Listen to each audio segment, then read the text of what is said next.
Yeah, absolutely. So it starts off almost feeling like a Monster of the Week type of story, almost Witcher-esque.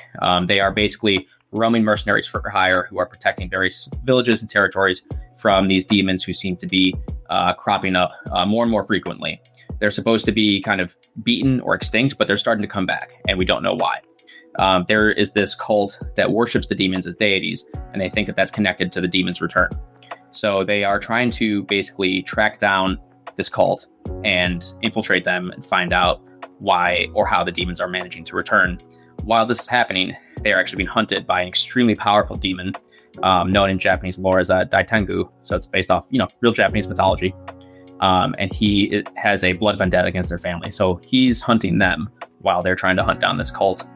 And there are three kings who are all kind of ready to go to war with each other. They're all kind of squabbling over control of the continent. And each one of these kings wants to use these two twins who are from a very powerful bloodline. They want to use these twins for their own political machinations. So the twins are kind of caught up between these three very powerful figures while going on this hunt. Welcome back to the podcast. It's Living the Next Chapter, a place where you get to meet great authors from around the world. And today, looking really forward to having Cal on the show today. We're going to talk about his book, his journey. He's been on many different shows. So after you're done here, you can just go on YouTube, type in his name. You're going to see him everywhere. And it's great to have him on the show. I'm really excited about this. We're going to be talking about his books and his journey and all the great stuff. Cal, welcome to the show. Glad to have him on Living the Next Chapter. Hi, Dave. Thanks for having me. Excited to be here. Good. Where are you, Cal? Where do you live? Right now, I am in the Chicago suburbs. I just moved out of the city last summer. Excellent. Born and raised in that area? Yeah. Yep. Northwest suburbs, born in a place called Hoffman Estates, and then now I live in Des Plaines, which is just a little closer to the city. Nice. Excellent. Good. Your journey as an author, Cal, where does this all begin for you? Somebody come into your life and go, you should be an author? You discover it yourself? How did you get here? I think it was something that was always innate. I started writing for fun even when I was a very little kid, and I always really enjoyed even the mandatory projects we get to do in school. I always went above and beyond on those, so I always enjoyed it. And the first book I ever wrote, I actually wrote when I was 17. That's kind of my my dumpster manuscript. I got it out of the way early. A dumpster manuscript. I've heard that described in other terms, but I think I like your term the best. That's kind of interesting. You write it and you're just like, okay, I got that out of the way. Now I can go on to something else. Yeah. At the time, I thought I was going to get it published, and I queried it and got no responses because it was really bad. And then looking back on it, years later, when I started to take writing more seriously, I was like, oh, okay, and I kind of learned the term. Some people call it the drawer manuscript, like you put it in a drawer and lock it away. I was like, oh, that's what that was. Okay, that was just a bad book that I wrote, and I'm never gonna look at it again. Looking back at it, though, what was it about the story that didn't work? Like, because I have authors listening, and they're like, oh, please ask this, because I might be writing that story right now. What part of it stood out to you that was like, no, I see why this didn't go any further? Aside from the cheeky answer of everything, it was way too long for the genre. It was It was not fantasy. It was like a kind of like a modern, like, angsty teen drama, because I wrote it when I was an angsty teen. It was 200,000 words, so it was long for an epic fantasy. But it was just kind of self-indulgent teenage musings, and the writing itself was I was just violating a lot of very simple writing rules, everything from regarding like sentence structure and adjective use to an abuse of dialogue tags, just really simple rookie mistakes, and I was making all of them. Had you been writing anything else before that? Like how did writing just appear for you, though? So I always did it for fun, but I didn't start actually seeking an education in it and taking it seriously until my mid-20s. Okay. So I was kind of just winging it for a very long time, and I think that helped me develop a feel for it in a certain way. But it was still very, very raw. You still have to learn the rules of the game, even if you find yourself drawn to it or find yourself lucky enough to have some base talent. Like I could conjure the occasional good sentence, but then it'd be surrounded by terrible lines that a more seasoned writer just would not write. Did you have somebody in your world that kind of worked with you when you wrote that first book, or were you completely on your own? No, it's completely on my own. And that's also the problem, is that, no good book gets created solely on its own. There's always people in your corner who support you, beta readers, editors, cover designers, all those people who have their their fingerprints on your book, even though it might only be your name on the title. And I didn't have that at the time. So if you hadn't have written that book, do you think you would be here today? I want to say I would still be writing, but I don't think I would have, I might not have a book that I'm really proud of under my belt this soon into my writing journey. Okay, yeah, because I think, like, I talk to podcasters, and I tell them you can't get to podcast number 10, episode 10, without episode 1. You got to start somewhere. And by doing it, you're going to grow, because now you're in that mode, and you're only going to improve the more you do this. I had a guest on a while back, and he said, a quote based on an author, Ray Bradbury, said something along the lines of, write 52 short stories a year, one a week. I know this one. And over 52 weeks, the chances of you writing 52 terrible short stories is pretty well rare. Yeah. Something's going to be good. Something's going to stand out. But just the journey of continuing to show up and keep writing is going to exercise the skills. You're going to improve. So the odds are in your favor. You're going to write at least one good story out of 52, right? Yeah, and it does. Improvement requires making mistakes and learning from that. Nobody gets it right, on their first try. And I think it's a common misconception in the industry and kind of in our culture at large, because we're so obsessed with and envious of success. Like, we like to see the overnight success stories, but we don't realize that that person might have gone viral overnight, but they were probably, working really, really hard for 5, 10, 15 years before that. We just don't see that part. Let's talk about your book. Tell me the story. Like, where did the idea come from for ShadowBane? Like, I'm always curious of the origin, where the idea came from for you to start this book. So ShadowBane originated from a nightmare. I'm prone to bouts of sleep paralysis. If anyone knows what that is, it's basically you're having a very scary, intense dream, and you partially wake up, but part of your brain is still asleep. So you're actually paralyzed because you're paralyzed when you're dreaming during REM sleep, but you're slightly conscious, and it's really scary because you're trying to move, but you can't. And this is often accompanied by seeing like dark, like figures or shadows, which is just kind of your brain coming online and filling in the gaps with what you can't consciously process. And this is common enough for me to where I'm used to it, but it's still very scary when it happens in the moment. So I had an episode, and I was having a very intense nightmare that was basically revolving around like demons attacking me and my wife in our home. Really, really scary stuff. I was terrified when I woke up. Calm myself down. I start to go back to sleep, and my dog starts howling and barking. And he's generally, pretty mellow, especially at night. So I got up and I searched the apartment, and it was, I thought maybe someone was like trying to break in or something. Totally clear. We're fine. I go back to bed, and my dog does something that he's never done before or since. He sits lengthwise or like widthwise across me like this with his paws on my chest and just starts staring through the door. Like he was on edge. He stayed like that for about an hour, and he's never done that before. So that got the wheels thinking, the whole can dogs or animals sense supernatural spirits, that sort of thing, was kind of the first inkling of this story. That turned into a guy and his dog hunting demons, and then that turned into two twins and their 800-pound Siberian tiger hunting demons in feudal Japan. And that was the initial concept. So when I'm looking at your website, I'm seeing some dark shapes, and I feel like I'm seeing what you're explaining to me just by looking at your website. The cover art? Yeah. Yeah. That's perfect. That's exactly what the story is. It's I think there's a little more depth beyond the raw action, but I did want to use the cover art to set the tone and give readers a good idea of what to expect. All right. So you're saying this happens for you frequently, that you're awoken like this and these dreams happen continually? A couple times. Okay. A couple times a year.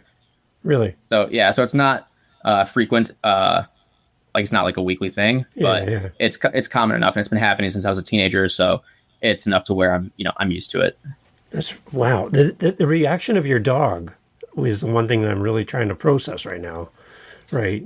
Yeah. I'm having a hard time putting that together in my head. It freaked me out a little bit too, especially. And then when I told my wife about it, she was very freaked out about it.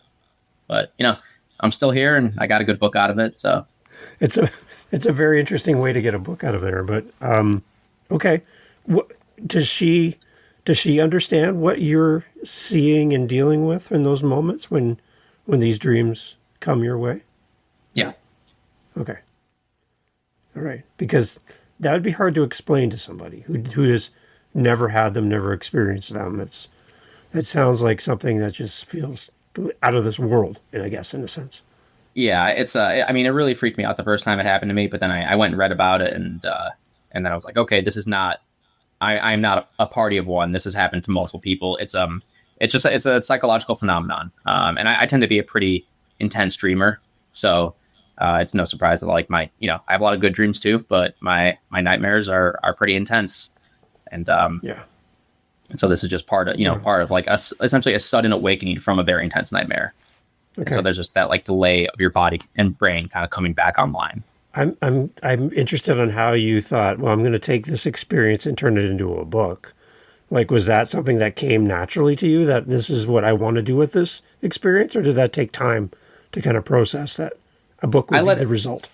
I let it roll around in my head for a couple days, just because I remember, if anything ever kind of freaks me out, or if I have a question in my head, I just Google it online. So I'm not I don't believe in like the supernatural or the spiritual very much.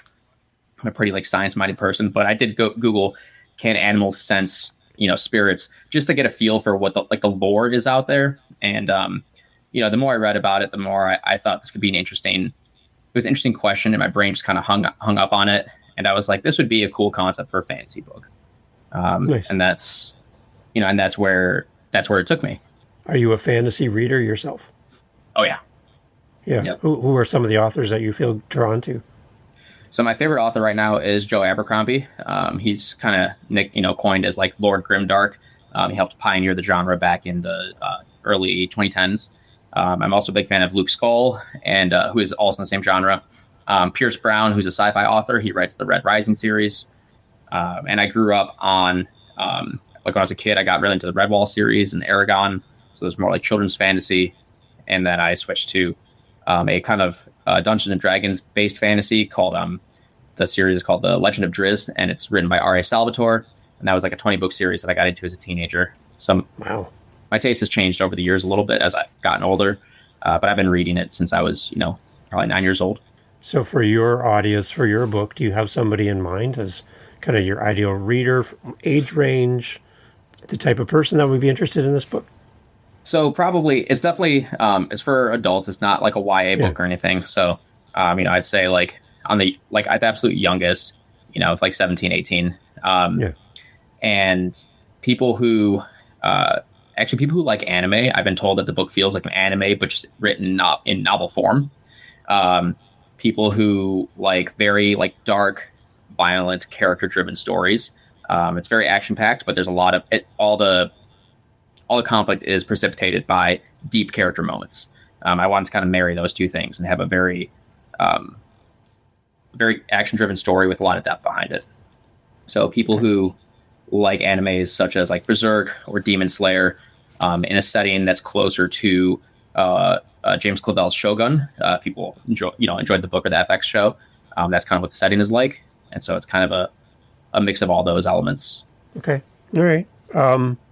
What about just some of the aspects of the story that readers are going to fall in love with? Do you have kind of just some guidance, some idea about where we're going to go in the story?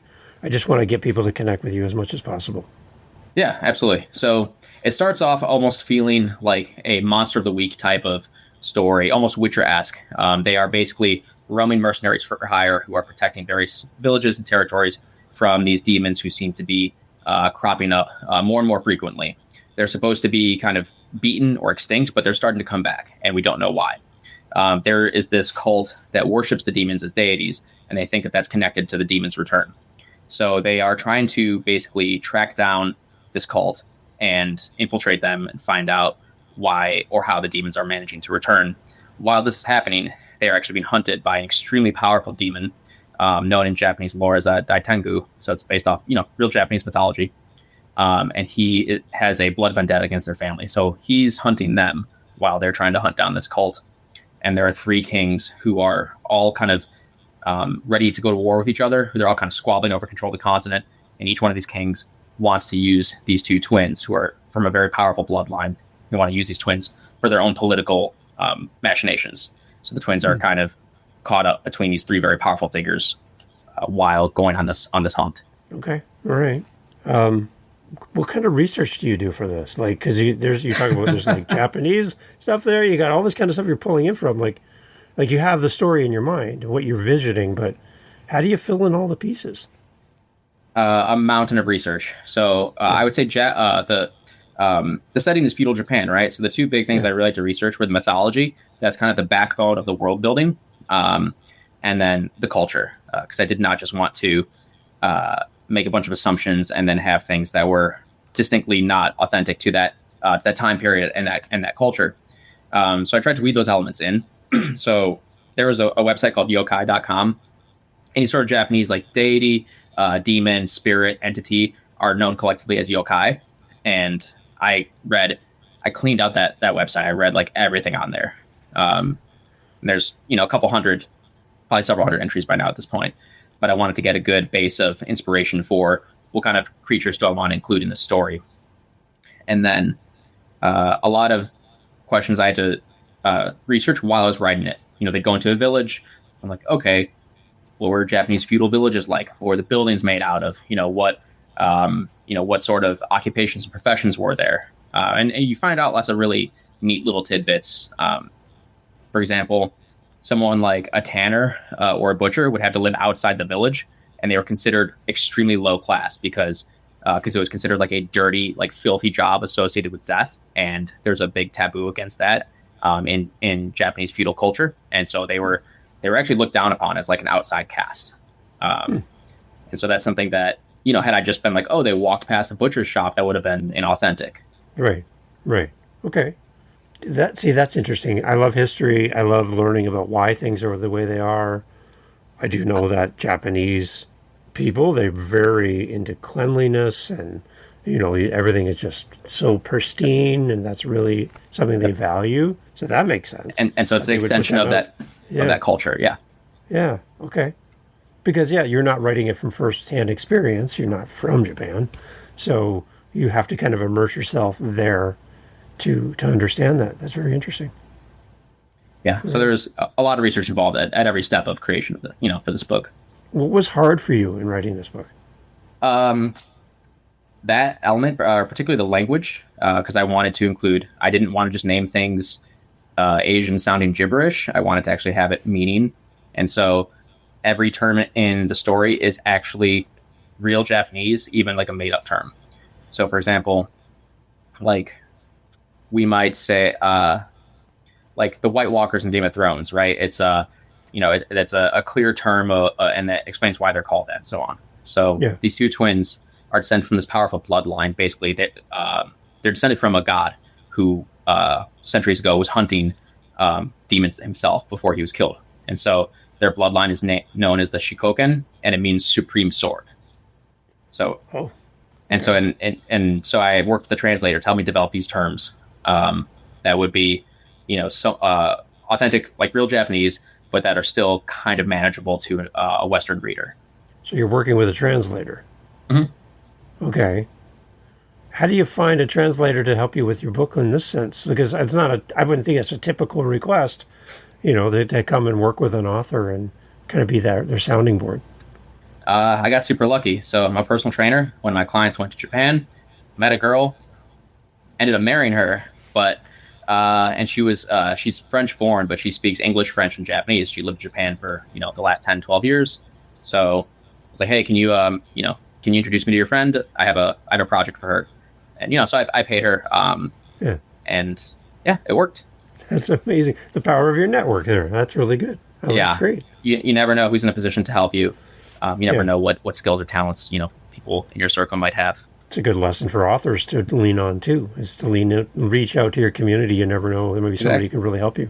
Exactly. Like I said, like nothing happens in isolation. Like this book didn't get made just by me. There were other people who were a huge influence on that. How do you create a world that nobody has seen before and bring them into the story? You have a point of reference from your dream, but as a reader, we don't have that point of reference. So how do you create this world for us as readers? That's a great question. So I try to include some things that are very real and familiar, even if it's a new fantasy world.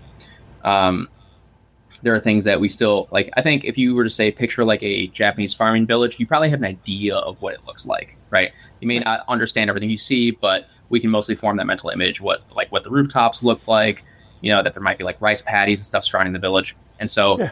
I include those elements. I include some things that are as realistic as possible, and then I kind of sprinkle in like the fancy sprinkles, and there's something called flow of information, just the pace at which you render new information. The more obscure or like fantastical the elements, the more sparing you want to be with it. So if you're introducing like an entirely new, let's say like fantasy race and village, you want to do that kind of slowly versus, if you're just introducing like a couple characters who are human and they're in a relatively normal setting that we've seen before, you can throw that in with a little bit more density of information.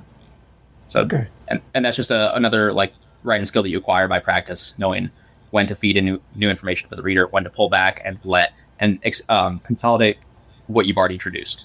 So there's a real push and pull with your reader, right? Sometimes you're going to push them in the story. Sometimes you're going to pull back a little bit, give them some space, Yeah. so that the reader can stay in step with you, right? Just let it marinate a little bit. Yeah. Yeah. All right. What is different about you in the process of writing the book? Like, because this is much different than that first attempt that you did. This one has a little bit more to it for you. How are you different in the process of writing? 10 years older, so seeing a little bit more of the world. And like I said, I did a ton of like self-fueled writing research. I based, University of Google. I Googled everything from how to write action scenes, what is a character arc, explain plot structure, all this stuff about writing that I researched. And I just took my time with it. I'm more patient as an adult than I was as a kid, and I think I just had a clearer vision. Nice. For the story and the experience I wanted the reader to get. This isn't the only book you're going to write, right? You're going to keep writing because seems like the cursor's still blinking on the screen. Like there's still more to write here. Yeah. So it's because I wrote a book between ShadowBane, which is my current release, and that first one. I had a book called Sundering, and that one I'll call that one a drawer manuscript because I will come back to that. But that was a different project and a very long, ambitious project that I'll circle back around to. That was another, like, almost good, but not quite. There's still some elements missing. So ShadowBane's actually my third book, and this will be a trilogy. And then I'm also working on a prequel novella for this. So there's that, and I got a few other ideas marinating in my brain right now. So. How does authorship fit into your day-to-day life, your relationships, your family, your community, job? How is all this working together? Very chaotically. So in my day-to-day, I'm a personal trainer, I mentioned, and a competitive powerlifter. So my day-to-day is very, very physical, very sweaty. I live in the gym. I'm almost always in, sweats or like, a tank top or training athletic clothing. And people are usually surprised to find out that I write and that I kind of have this like nerdy intellectual hobby that I eventually hope to turn into a full-time career. So for right now, it's not paying the bills or anything. So I have to prioritize, my fitness career and, my relationships and everything are still very important. So I fit right in where I can, and I work very hard at it, but I'm just not at the point where I can, quit my job and sit home and write for 8 hours a day. Yeah. I have a lot of authors on this show that are in a similar spot. They would love to do this full time and this be their main source of income, but they're just balancing the both. Do you see a beauty in writing when you have time? Is that something that you enjoy in the moment? I know you'd like to write full time, but are you finding joy in those moments of writing? Does it do something for you personally? Sometimes, yeah. Sometimes it does feel draining. Sometimes I have 20 minutes, right? And, between clients, I'm like, okay, I have 20 minutes. If I don't use this time to write, I'm not going to write today. So I have to do it. Yeah. And that just, I think the positive take from that is it does help with my discipline. I don't sit around and wait for the muse. I write when I have time because it's the only time I have. Other times it does feel like a nice break. If I can help it, my Friday ritual is I come home from work. I get home usually at work about 7 to 7. I get home a little earlier on Tuesdays and Fridays. So Fridays I get home about 3 o'clock. I make myself some lunch. I spend about an hour decompressing, hanging out with my dog, and then I pull out the computer and I'll write for 5-6 hours straight. And that's my big like, oh, this might be nice to do on a regular basis. This is a glimpse into what it might be like to write full time. Putting in those big chunks of writing sessions, daily instead of weekly. So that feels like a nice break. You mentioned before we jumped on today that there's an audiobook coming in the future. What do you envision when you hand this off to somebody to record it for you? What are you hoping the audiobook turns into for you and for the listeners? Somewhat of a, say, theatrical experience, particularly with this. The ShadowBane has two main characters, and it's written in an alternating POV. So you get a chapter from Shura, the female main character, and then a chapter from Jin, her twin brother, the male character. So I hired two narrators, a male and a female, and they each read, their own chapters, but also then their character's dialogue in the other person's chapters. So it feels like an actual back and forth conversation between, the two characters when you're getting the dialogue fed to you. So I just wanted it to be a very immersive, intense experience. And, I know some people like to record their audiobooks themselves. In my case, I wanted to pay for professional narrators, professional voice actors who could just really bring this experience to life. It's one thing to read the written words. It's another thing to hear it. So ultimately, it's another medium similar to, a TV show and a book, or a video game and a TV show, right? The reader, the person experiencing it is always going to get a different experience out of it. Do you listen to audiobooks yourself as well? Not particularly. I think I find myself getting easily distracted. And as a writer, I actually like to kind of chew on the prose. I'll read or reread sentences and paragraphs that I really enjoy a few times, try to get a feel for what makes it sound good. So I like to see stuff written because I think it translates a little better to me, building and honing and appreciating my craft. It's good. Yeah. It's interesting that audiobooks do exist, and I think for people on the go, or people doing things they don't have the time to pull the paper book out. I talked to you before we hit start that I like to have the book and the audiobook. I just love the two together. It's that immersive part to it it really brings me in, helps me pay attention, and I can kind of see where we're going as well. I had an author on this week, and he's a screenwriter. He said, go grab one of your movies you love, go search up the screenplay, the script, and pull up the script and watch the movie and do the cross-reference of the two, because you're going to see what they should be saying and what they did say. He said it's really an interesting exercise because it'll teach you what it's like from a movie perspective based on the script, the original script. I'm like, that seems interesting to me. I haven't done it yet, but I'm curious to try that as well. So I've done this, and it's awesome. It's a really cool experience. Yeah. Okay. I wrote a bad screenplay for fun at one point because I was kind of I was taking a break and doing some soul searching on what I wanted out of this. I had an agent. He left the industry. I had a big mess of a manuscript in my hands, and I was like, I don't know what to do with this. So I took some time off and wrote a screenplay for fun, and was looking up those writing tips and advice. And that was a thing I ended up doing, actually. And not only is it fun, but I actually think it's really useful. Writing that screenplay and reading about how they're written helped me nail my character introductions, because the way that they describe characters in a screenplay is really, really smart. It's very efficient. Interesting. Do you think you'll ever turn some of your writings into a screenplay going forward? Unlikely, but I won't say no. I think I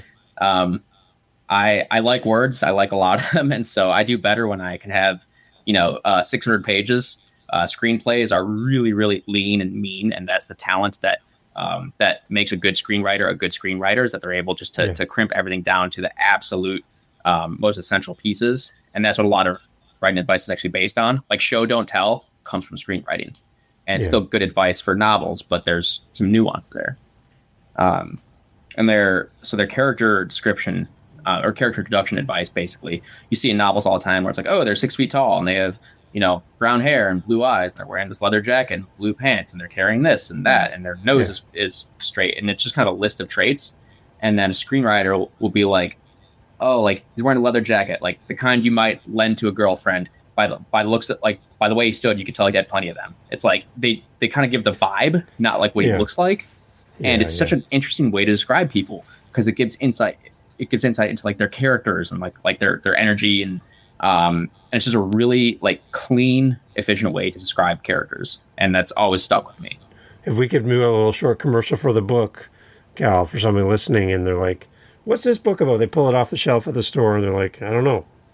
What would you say to them in that moment? They're holding your book in their hands. They're making a buy-in decision, the right book for them. If the book could speak, what would the book tell a reader off the shelf? It's a dark, brutal story that is action-packed, but at its core is about two siblings who love each other and who are being pulled apart by the terrible decisions they're forced to make in a unforgiving and inhospitable world. There you go. That's enough to pull people in, I would think, right? I hope so. It's good.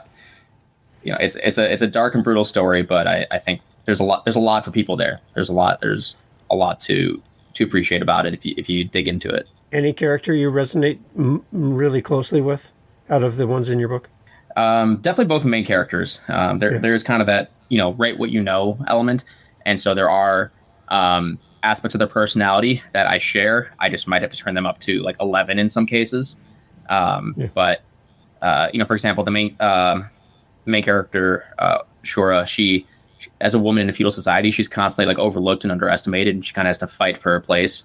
Now, I've never experienced that directly, but I was bullied growing up. Like I was overlooked and underestimated a lot, so I can kind of tap into that part of my experience while writing her. And she's very like driven, very ambitious. It's like I consider myself that way too. She's just almost toxically so. And then her counterpart Jin, he's kind of a sinister, like violent guy.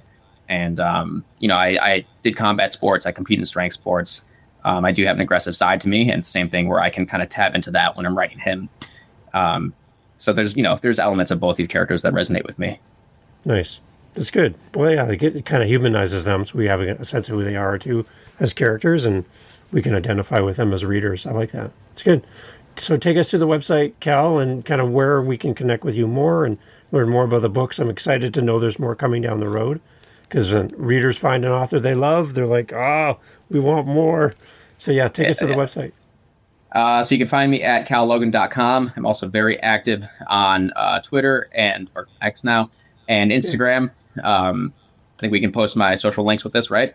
So they can know where to find me. I'd love to connect, say hello. I'm on there pretty frequently and fairly active, and you can get a feel for what I'm reading and throw out some, fun behind the scenes tidbits.